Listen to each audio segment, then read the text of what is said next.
नमस्कार दोस्तों, कुसुम हिंदी क्लासेस में आप सबका स्वागत है।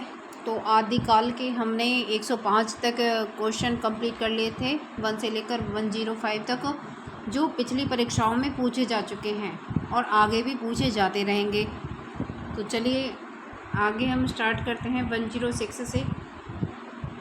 तो क्वेश्चन नंबर 106 है हमारा, किस ग्रंथ में चंद्रवरदाई को छप्पयों का राजा कहा गया है? ऑप्शन देखिए, ए ऑप्शन है शिव सिंह सरोज में, बी ऑप्शन है पृथ्वीराज रासों में, सी ऑप्शन है हमारा मुंज रासों में और डी ऑप्शन है इनमें से कोई नहीं। तो ये बहुत इम्पोर्टेंट क्वेश्चन है, तो आपको ध्यान से देखना है। तो चंद्रवरदाई को छप्पयों का राजा कहा गया था शिव सिंह सरोज में, ठीक है। तो शिव सिंह सरोज जो रचना है शिव सिंह सेंगर की है। तो शिव सिंह सेंगर ने ही चंद्रवरदाई को छप्पयों का राजा कहा था। वीर रस के साथ साथ इसमें क्या, चंद्रवरदाई नख सिख वर्णन और श्रृंगार के वर्णन में भी कुशल थे। इसी आधार पर उनकी क्या विशेषता थी, चंद्रवरदाई जो नख सिख वर्णन है, श्रृंगार के वर्णन करने में बहुत ही ज़्यादा कुशल थे, इसलिए शिव सिंह सरोज में उन्हें छप्पयों का राजा कहा गया था, ठीक है। तो चलिए देखते हैं अगला क्वेश्चन, क्वेश्चन नंबर 107। आदिकालीन काव्य ग्रंथों में कथा कहने की परंपरा को लक्ष्य करके पृथ्वीराज रासों के संदर्भ में किस आलोचक ने लिखा है? कथा की परीक्षा इतिहास की दृष्टि से नहीं, काव्य की दृष्टि से होनी चाहिए। पुरानी कथाएं काव्य ही अधिक है, इतिहास वे एकदम नहीं है। ऑप्शन देखिए, ए ऑप्शन है मुनि जिनविजय, बी ऑप्शन है राहुल सांकेत्यान, सी ऑप्शन है हजारी प्रसाद द्विवेदी, डी ऑप्शन है हमारा विश्वनाथ प्रसाद मिश्र। तो जो ये कथन है कथा की परीक्षा, तो कथा की परीक्षा कितनी बार होनी चाहिए? हजारों बार। उसे की जो आलोचना है कि कोई भी कहानी लिखी गई है उसकी आलोचना भी बहुत सारे आलोचक करते हैं, तो हजारों बार कर सकते हैं, ठीक है। तो एक अनुमान लगाकर हम इसे लिंक करके पढ़ेंगे कि कथा की परीक्षा हजारों बार की जा सकती है, तो हजारी प्रसाद द्विवेदी, सी ऑप्शन हमारा बिल्कुल ठीक है। तो चलिए आगे बढ़ते हैं, क्वेश्चन नंबर 108। निम्नांकित में से सिद्ध साहित्य के विषय में कौन सा कथन सत्य नहीं है? ऑप्शन देखिए, ए ऑप्शन है सिद्ध साहित्य का झुकाव सहज साधना की ओर है, बी ऑप्शन है सिद्ध साहित्य के प्रथम कवि सरप्पा हैं, सी ऑप्शन है सिद्ध साहित्य की रचना चर्यापदों तथा दोहों में हुई है, डी ऑप्शन है सिद्ध साहित्य का प्रणयन पिंगल भाषा में हुआ है। तो इसमें बताना है कि हमें कि कौन सा कथन है जो वो सत्य नहीं है। तो इसका हमारा डी ऑप्शन बिल्कुल ठीक है, सिद्ध साहित्य का प्रणयन पिंगल भाषा में हुआ है। जबकि सिद्ध साहित्य का प्रणयन किस भाषा में हुआ था? मागधी अवहट में, ठीक है। तो मागधी अवहट में इसका प्रणयन हुआ था और 7वीं सदी के जो सिद्ध कवि हैं सरपाद को हिंदी का प्रथम कवि माना है राहुल सांकेत्यान ने। और इनकी सरप्पा की कौन सी प्रसिद्ध रचना है? दोहा कोश, और ये सिद्ध कवि थे। तो चलिए इतना ही काफ़ी हमारे लिए। तो चलिए देखते हैं अगला question, question number 109। Question number 109 है हमारा, कौल ज्ञान निर्णय के रचनाकार हैं। ऑप्शन देखिए, ऑप्शन है ए ऑप्शन है गोरखनाथ, बी ऑप्शन है जालंधरनाथ, सी ऑप्शन है मत्स्येंद्रनाथ और डी ऑप्शन है गोपीचंद। तो कौल ज्ञान का कौल किसको आया? मत्स्येंद्रनाथ को, ठीक है। तो कौल ज्ञान पर ज्ञान का कौल आया, फिर निर्णय लिया किसने? मत्स्य ने, यानी मछली ने। इस तरीके से आप इसे याद कर सकते हो। तो मत्स्येंद्रनाथ बिल्कुल करेक्ट है। और इस जो कौल ज्ञान निर्णय के रचनाकार तो मत्स्येंद्रनाथ है, और इस पुस्तक का संपादन किया था डॉक्टर प्रबोध चंद्र बागची ने, ठीक है जी। तो चलिए नेक्स्ट क्वेश्चन देखते हैं, क्वेश्चन नंबर 110। निम्नांकित में से अपभ्रंश प्रभावित हिंदी रचना कौन सी है? ऑप्शन देखिए, ए ऑप्शन है खुमान रासो, बी ऑप्शन है ढोला मारूड़ा दूहा, सी ऑप्शन है भरतेश्वर बाहुबली रास, डी ऑप्शन है जयमंक जस चंद्रिका। तो इसका है हमारा अपभ्रंश से प्रभावित हिंदी रचना है भरतेश्वर बाहुबली रास, और किसकी है? ये है शालिभद्र सूर्य की, तो इसको आप कैसे रखोगे, भरतशाली। ठीक है, तो भरतेश्वर बाहुबली रास किसी रचना है, शालिभद्र सूर्य की। तो चलिए देखते हैं नेक्स्ट क्वेश्चन। क्वेश्चन नंबर 111, चारण साहित्य किस साहित्य का दूसरा नाम है? और ये क्वेश्चन कब पूछा गया है, यूपी पीजीटी 2004 में।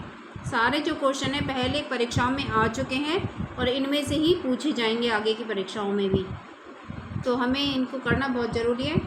तो चारण साहित्य किस साहित्य का दूसरा नाम है? ऑप्शन देखिए, ए ऑप्शन है सिद्ध साहित्य का, बी ऑप्शन है नाथ साहित्य का, सी ऑप्शन है जैन साहित्य का, डी ऑप्शन है रासो साहित्य का।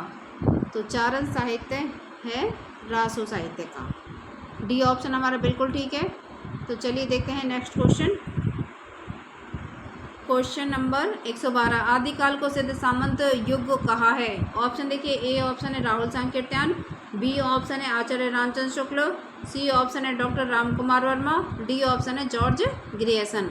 तो आदिकाल को सिद्ध सामंत युग कहा है राहुल सांकृत्यायन ने। ठीक है, और सरहप्पा को इन्होंने प्रथम हिंदी कवि स्वीकार किया है।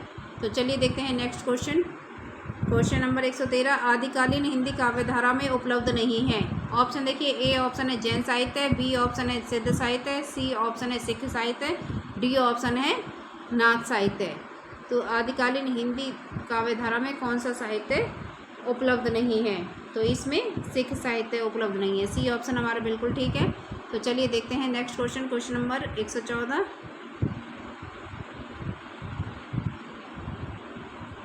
आदिकालीन साहित्य का प्रमुख रस है। ऑप्शन देखिए, ए ऑप्शन है शांत रस, बी ऑप्शन है हास्य रस, सी ऑप्शन है करुण रस और डी ऑप्शन है वीर रस।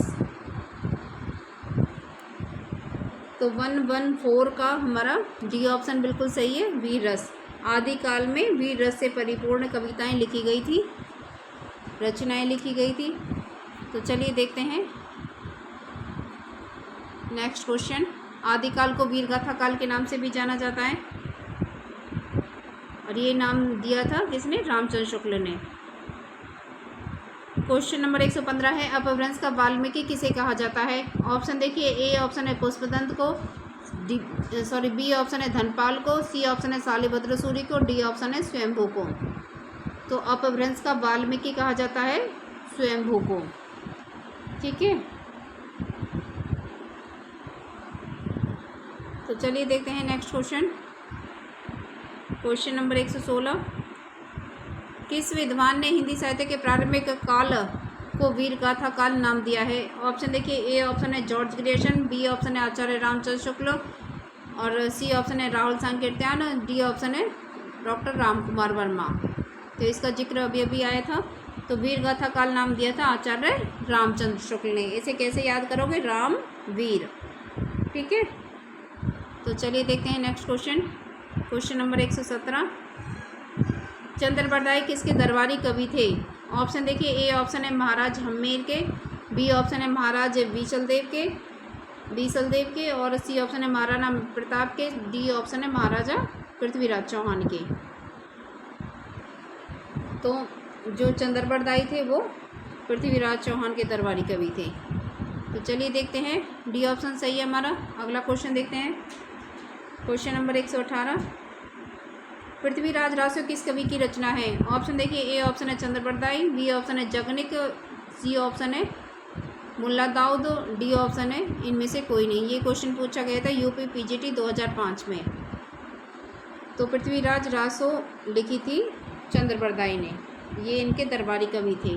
ठीक है, तो चलिए अगला क्वेश्चन देखते हैं। क्वेश्चन नंबर 119, स्वयंभू को हिंदी का प्रथम कवि माना है? ऑप्शन देखिए, ए ऑप्शन है राम कुमार वर्मा ने, बी ऑप्शन है रामचंद्र शुक्ल ने और सी ऑप्शन है हजारी प्रसाद द्विवेदी ने और डी ऑप्शन है हमारा राहुल सांकृत्यायन ने। तो स्वयंभू को हिंदी का प्रथम कवि माना है राम कुमार वर्मा ने। इसे कैसे याद रखोगे? राम स्वयं। ठीक है, तो चलिए देखते हैं नेक्स्ट क्वेश्चन। क्वेश्चन नंबर 120, सिद्धों में प्रचलित महामुद्रा शब्द का अभिप्राय है? ऑप्शन देखिए, ए ऑप्शन है सिद्धि हेतु आसन का एक रूप, बी ऑप्शन है सिद्धि हेतु की जाने वाली एक क्रिया, सी ऑप्शन है सिद्धि प्राप्त हेतु स्त्री संसर्ग, डी ऑप्शन है सिद्धि प्राप्त हेतु स्त्री से विरक्ति। ये क्वेश्चन आया यूजीसी नेट 3rd पेपर नवंबर 2017 में। ठीक है, तो क्वेश्चन नंबर 120 का हमारा सी ऑप्शन बिल्कुल ठीक है, स्त्री प्राप्ति हेतु स्त्री संसर्ग महामुद्रा का अभिप्राय है। तो चलिए देखते हैं नेक्स्ट क्वेश्चन। क्वेश्चन नंबर 121 है, अब्दुल रहमान कृत संदेश राशक है। ऑप्शन देखिए, ए ऑप्शन है हमारा महाकाव्य, बी ऑप्शन है खंड काव्य, सी ऑप्शन है प्रबंध काव्य, डी ऑप्शन है मुक्तक काव्य। तो संदेश राशक है खंड काव्य। संदेश कैसे दिया गया, खंडों में, टुकड़ों में, तो इसे इस प्रकार याद रख लेना। तो चलिए क्वेश्चन नंबर 122, आला और ऊदल नामक दो वीर सरदारों की वीरतापूर्ण लड़ाइयों का वर्णन मिलता है।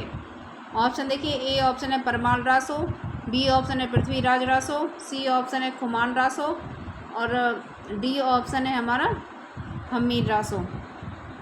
तो इसका है हमारा आला और ऊदल की जो वीरता भरी लड़ाई थी उसका वर्णन किया गया था परमाल रासो में। ए ऑप्शन हमारा सही है और ये परमाल रासो पराया माल जग का, किसकी रचना है, जगनिक की।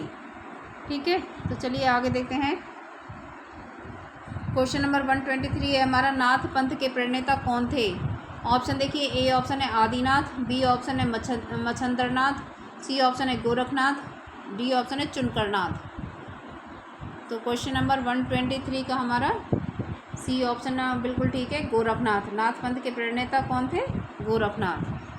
तो चलिए देखते हैं नेक्स्ट क्वेश्चन। क्वेश्चन नंबर 124, निम्नलिखित पंक्तियाँ किस कवि की हैं। खने खन नयन कौन अनुसरई, खने खन वसन धूलि तन भरई। ऑप्शन देखिए, ए ऑप्शन है विद्यापति, बी ऑप्शन है वल्लभाचार्य, सी ऑप्शन है विठलनाथ और डी ऑप्शन है निम्बार्काचार्य। तो खने खन कौन, खने खन कैसे, खन खन करके क्या आती है, विद्या आती है। तो इससे किसकी रचना है, विद्यापति की। ये पंक्तियाँ लिखी हैं विद्यापति ने और विद्यापति आदिकाल के कवि थे। तो चलिए देखते हैं नेक्स्ट क्वेश्चन। क्वेश्चन नंबर 125, अपभ्रंश का भवभूति किसे माना जाता है। ऑप्शन देखिए, ए ऑप्शन है शालिभद्र सूरी, बी ऑप्शन है पुष्पदंत, सी ऑप्शन है कनकामर और डी ऑप्शन है हमारा धनपाल। तो अपभ्रंश का भवभूति कहा जाता है पुष्पदंत को। ठीक है, और अपभ्रंश का वाल्मीकि किसे कहा जाता है, वो कहा जाता है स्वयंभू को। ठीक है जी, इन दोनों क्वेश्चनों में से कोई भी क्वेश्चन पूछा जा सकता है। और ये क्वेश्चन कब आया था, ये क्वेश्चन आया यूपी पीजीटी 2010 में।